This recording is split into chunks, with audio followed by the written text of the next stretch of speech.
बेघर हो जाऊंगा, मैं कहाँ जाऊंगा? तीन बेटी बेटा कोई नहीं है, हाथ जोड़ के नहीं मैंने सब कुछ करा। अब आप आए हो, हमारा सहारा बनिए। आप देखिए हम कितना मजबूर हैं।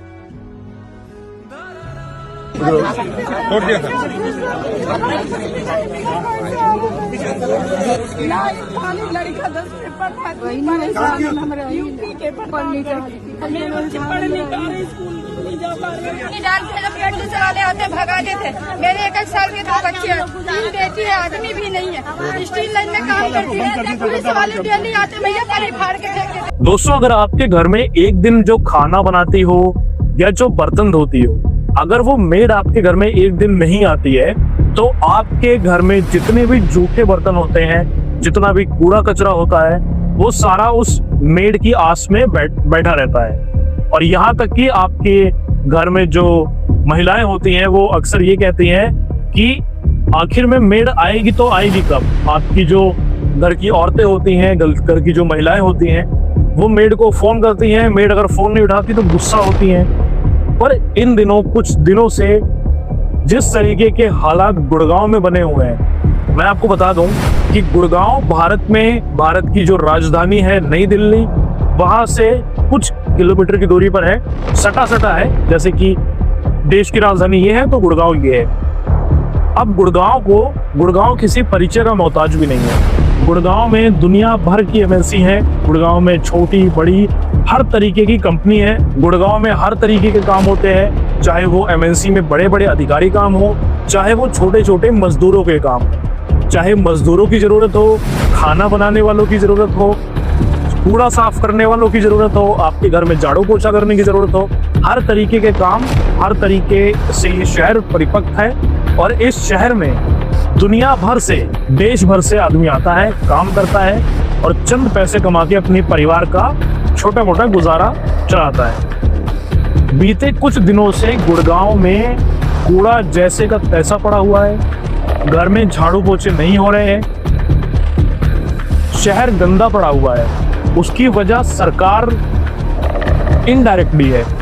सरकार इनडायरेक्टली का मतलब ये है कि गुड़गांव में आपने देखा होगा यार, गुड़गांव में जब आप देखते हो ना तो कितने सारे मजदूर तबके के हैं जो गुड़गांव में रेडी पटरी वाले हैं, बहुत सारे ऐसे हैं जो घरों में झाड़ू पोछा करते हैं, बर्तन मांजते हैं, आपके बच्चों की रखवाली करते हैं, केयर टेकर हैं, कोई आपके हाउस की देखभाल करते हैं। उनको सबको गुड़गांव से हटाया जा रहा है।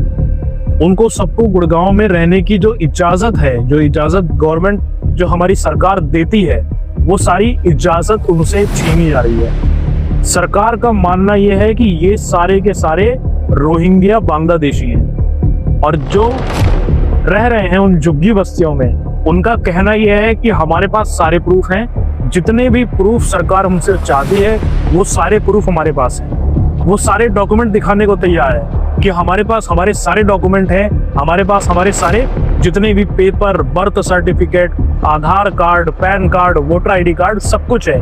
पर गुड़गांव का जो प्रशासन है वो उनकी एक बात भी नहीं सुन रहा है। वो उनको सिर्फ इतना कह रहा है कि आप वापस बंगाल चले जाओ। अगर वो बंगाल चले जाएंगे तो जो उनके बच्चे यहाँ पढ़ाई कर रहे हैं, जो वो यहाँ काम करके रोजी रोटी कमा रहे हैं, आखिर उस सब का क्या होगा।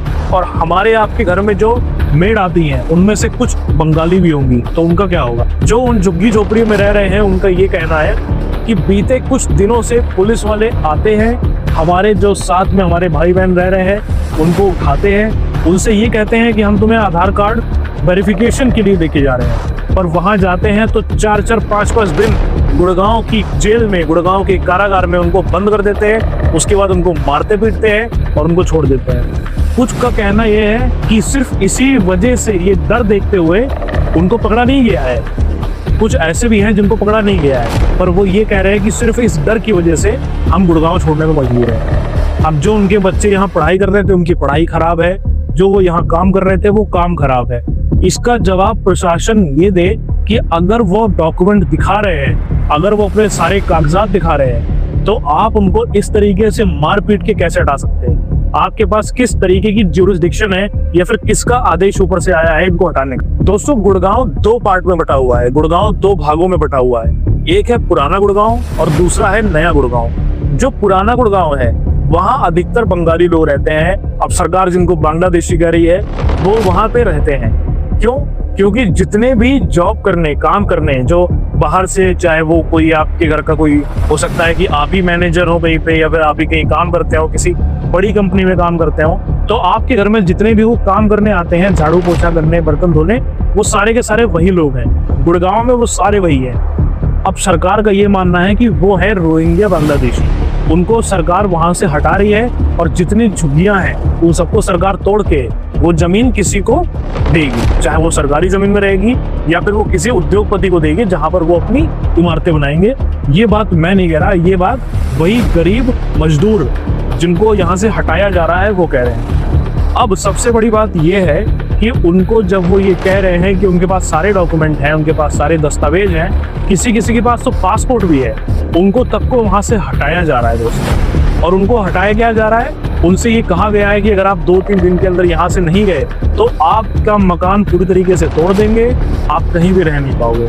अब वो मजबूर हैं गुड़गांव छोड़ के वापस बंगाल जाने को मजबूर हैं। वो बसें, टेम्पो, ऑटो जो उनको दिख रहा है उससे जा रहे हैं। अब मेरा जो सवाल है वो सवाल है 2 लोगों से। एक उन झुग्गी झोपड़ी वालों से कि जब आप वहां पे बसे थे तो क्या आपको सरकार ने राशन कार्ड दिया था? क्या आपको सरकार ने बिजली की सुविधाएं दी थी? और अगर दी थी तो वो जमीन फिर अवैध कैसे हो गई?